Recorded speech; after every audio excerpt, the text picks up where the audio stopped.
friends, welcome back to my channel. If you're new here, my name is Kayla, and if you're not new, thanks for coming back. Ma'am, always happy to have you. If you are new, I like to do a lot of book reading, writing, lifestyle content here on this channel, so if any of those things, okay then, if any of those things interest you, make sure you hit that subscribe button, stick around, hang out with us, all the good things. Today, we have a book review, and this is a moment that has been much awaited, a long time coming here on my channel. We are back with another review from the Twisted Tales series. In my early college years, like my sophomore year, junior year, Twisted Tales absorbed me, ensorcelled me. I was obsessed. And we're talking about the Disney Twisted Tales series that takes your classic movie plotline, twists an element or an aspect of it, and creates either an extension of the story or a whole new story within the plot of the movie. There are so many Twisted Tales. Now, there are an ungodly number of them, and I am behind. There are at least 11 of these, no, 12. And there is another like short story collection coming out soon as well. This is a thorough series. They are going after like every single Disney movie to exist. I really don't know what's happening with this cat. I'm so sorry. Anyway, Twisted Tales. I've read them, kind of. I've started a lot of them. The last one I read was Unbirthday, which is the Alice in Wonderland retelling, and I read that very early in 2021, and I didn't love it, which was disappointing because I love the Alice in Wonderland movie, and that's a big bummer. But I actually filmed a review, and I don't think I ever edited and posted it because it made me sad because I disliked Unbirthday. But today we have another review back on my channel of the Twisted Tales book series, and this is Go the Distance by Jen Kalanita. This is a Hercules retelling Twisted Tale. And the twist here is, what if Meg had to become a Greek god? And I'm here to share with you my thoughts. This book is pretty short. I read it super quickly. So this might be kind of a shorter review. Here are my thoughts. First, let's talk about what Jen did with this book. I actually really like the Jen Kalanita written Twisted Tales. I read the Frozen one, and I think that's the only other one I read, but I like the Frozen one a lot. And Jen Kalanita, I think, goes a little bit farther, twisted a little bit further than the books than the stories that we know. And that is the same with Go the Distance, but I think it was really effective here, and I liked what she did. So in the story, this takes place after the events at the end of the Hercules movie. Hercules has been made a god and an immortal for being a true hero. Zeus has granted him that blessing, and Hercules asks to become a mortal and to stay mortal to be with Meg. Hercules asks to remain immortal to stay with Meg on Earth, and Zeus is like, no. He's literally like, sorry son, request denied. And they're both pretty devastated because they've fallen in love, their relationship is just beginning, and now they're going to be separated and never be able to see each other again if Hercules has to stay on Mount Olympus and Meg has to return to Earth. Hera steps in, and I like that she plays such a key role in this book. Hera steps in and offers Meg a challenge or a quest. If she can prove herself a true hero and learn what it means to truly be in love, she can become a god and stay on Mount Olympus with Hercules. I think while the Peter Pan movie focuses really on the main male characters like Hercules, Phil, and Zeus, I liked that this book kind of complemented that, where these main characters are female gods and Meg. We have Meg, Hera, Aphrodite, Demeter, Persephone, Athena. All of these characters play really important roles throughout this book. So Meg accepts this quest and starts to go on this epic journey so she can be with Hercules. One thing that I thought was really interesting is that throughout this, Meg kind of questions if she actually wants to be a god and be with Hercules forever. Their relationship is very new, and the thought of spending eternity with someone is a little intimidating to her, which I think is kind of true to life. Like, thinking about who you want to spend the rest of your life with or committing to one person for the rest of your life can a little bit at first be a little intimidating, and I appreciate that Meg is candid about that.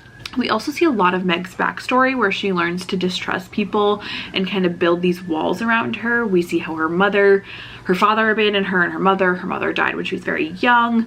her and her mother grew up very poor, and a lot of times Meg had to be sort of the adult in the relationship and insist that they put down roots and they spend their money on important things. We also see a little bit more of a realistic human aspect of Meg and her passions and her love of music. One of the things that, even though they grew up in kind of a challenging time and a difficult life, Meg learns to play the flute, and that's a really great outlet for her. And she has this like pure innate talent and passion for playing the flute, and she's so good at it, and that serves her throughout this journey.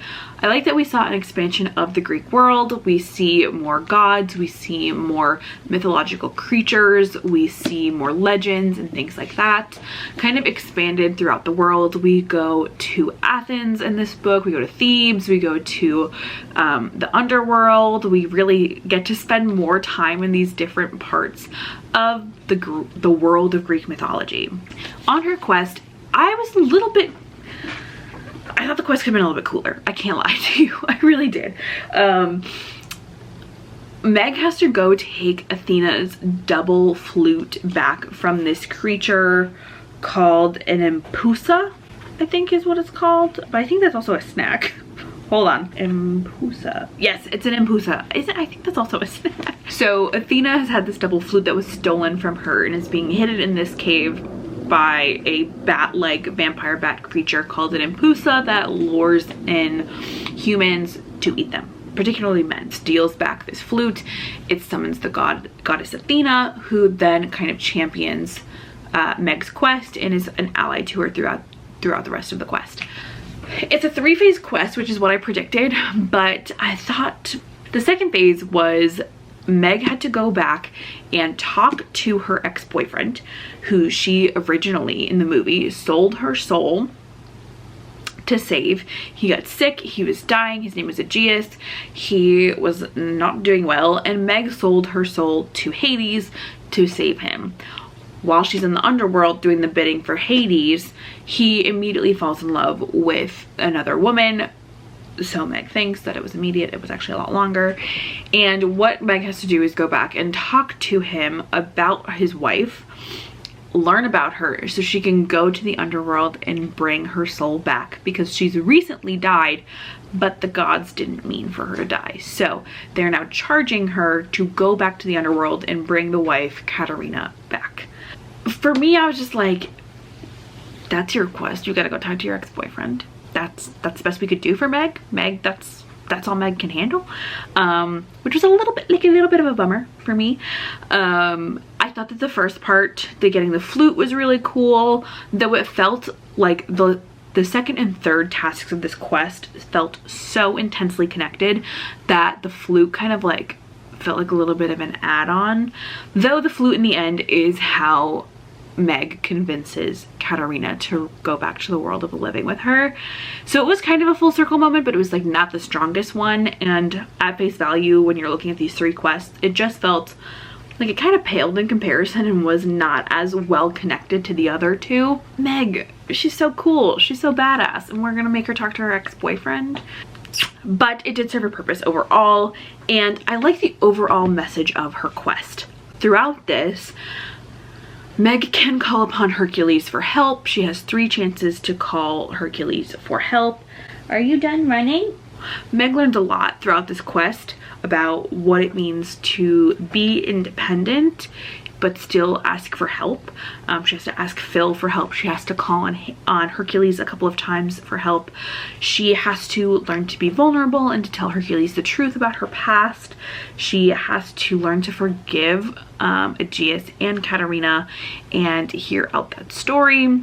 There were a lot of times where like the gods or Meg has to remind herself to trust the journey, have faith in herself, trust herself, which I think is also a really powerful message to trust in your abilities, trust in yourself, trust the journey of where you're going, and how being in love is a mutual effort, that they can work as a team, and that doesn't mean that Hercules and Meg can work as a team, and it doesn't mean that she's not independent and powerful and empowered. She can know when to ask for help and to lean on her partner, and that's how love really is, that it's a partnership, it's mutually beneficial, that people can lean on each other and work together. Meg also really has to learn how to not only present her love to Hercules, commit to the love with Hercules, but also to accept his love, which is very difficult for her, and break down those walls of the past times she's been hurt, which is like a very powerful transformation to make, to be able to love wholly. And I really appreciated that. Like, this is a YA book, and we're talking about heavy stuff about how to be in relationships and to be in healthy relationships and partnerships, and talk about love and how to think about how we love another person. And that's really freaking cool for me. I flew through this book. It's very short. Okay, it's not as short as I thought. I keep wanting to say it's like 280 pages, but it's 320, almost 230. And I flew through this. I read this in less than 24 hours. I had to know what happened. And honestly, the last couple chapters, I was not sure that this was going to be a happy ending. I feel like that's one perk of Twisted Tales, is like, it's kind of like a Disney movie. You know, it's going to have a happy ending at the end. I wasn't told on this one. I was really like, ooh, this might not work out for everybody. But it did. Spoiler alert. Happy ending is coming. But there were some really powerful moments, and just great moments where Meg was humanized as a person.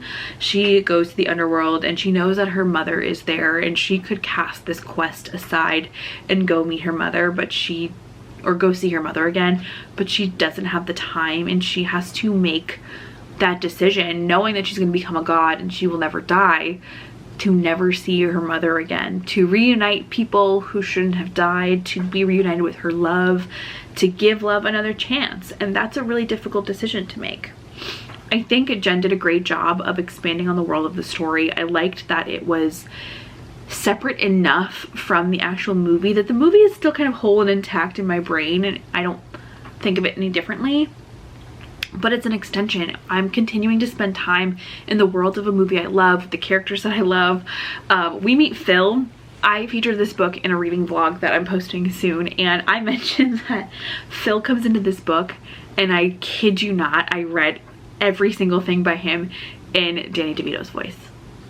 Like, it just felt like I was back in the movie that I love, that's comforting, that's familiar, with characters that I love, and I just got to spend more time. It felt like almost a sequel to the movie that I love. It so quickly and seamlessly continues onto the story that we know, and it kind of shows a whole other side to the characters that we have, and a whole other storyline that could have been told as well. And it literally only happens because of this one small twist, that Zeus says that Hercules cannot stay immortal and remain on Earth.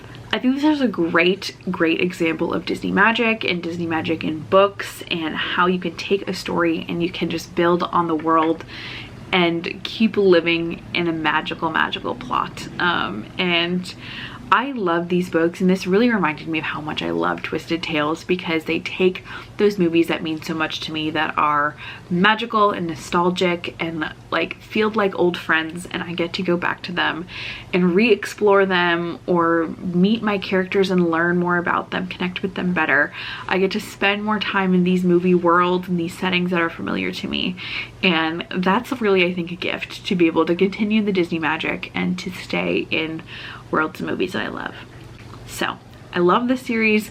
It's re-inspired me to keep reading. I know I have Sleeping Beauty, Tangled, and Princess and the Frog here with me, so we might be reading a little bit more along the way. Also, can't believe I forgot to say, the reason I read this book was I'm going back to Disney World twice in 6 months, which is not normal for me, but I'm going back for one singular day to have a magical day with some friends in Disney World. So I will be vlogging that trip. If you're interested and you want to see that, you can see my videos from my trip in November. You could also see that trip coming up in May. So thank you guys so much for watching. This is all I have for you guys. If you've read Go the Distance, what did you think? Did you love it? Did you like it? Did it fall flat for you? What were your thoughts? And this is a question I love to ask when I review Twisted Tales, but what movie do you wish they would write a Twisted Tale about? Right now, for some reason, I am just really hoping for a Lilo and Stitch Twisted Tale, which I don't know that will happen, because I feel like they stick to the more classic movies, and The Sword and the Stone. I think that would make a great Twisted Tale, but that's my thinking. Let me know in the comments down below, or a brave one. A brave one would be really good too. Let me know what you're thinking in the comments down below, and I'm pretty sure there's like a Greek vase emoji. Leave that for me in the comments. It'll be in the title of this video. I will see you guys in my next one. Thank you guys so much for watching. Have a wonderful day wherever you are. Bye-bye.